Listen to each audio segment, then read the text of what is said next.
Nabalitaan niyo sabi yung lumubog sa Basilan, sir, na Roro passenger? Oo, napanood ko yon. Yun nga, maraming missing daw.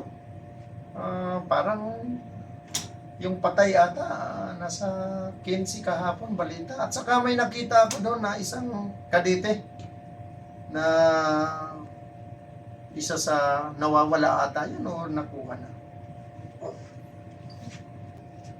Sa palagay mo, sir, ano kaya ang naging problema noon?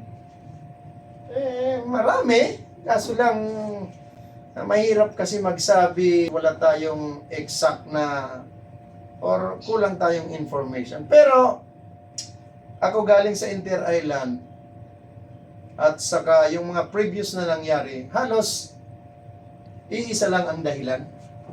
Ano yun, sir?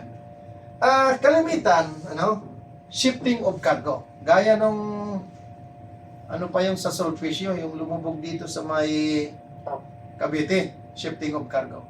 So, nung nasa barko ako, yun ang napansin ko. Na karamihan, hindi nila lasing yung roll-on na cargo.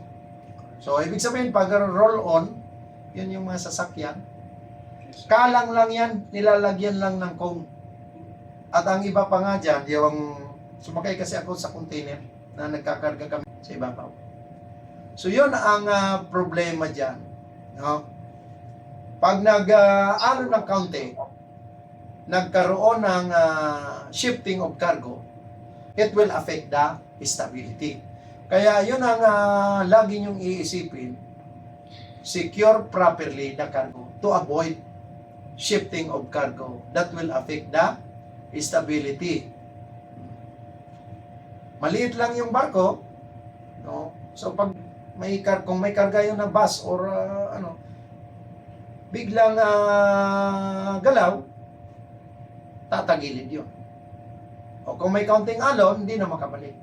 Then, pag gumalaw yun, nagpanik yung mga tao, ang tendency kasi ng or ang behavior kasi ng tao pag sa ganyan, always moving to the upper side. Kasi takot sa tubig eh. O pag ganun na tagilid, maaakit yan sa kabila. So, ganun ka. Kaya, kailangan talaga na i-secure ng maayos ang cargo.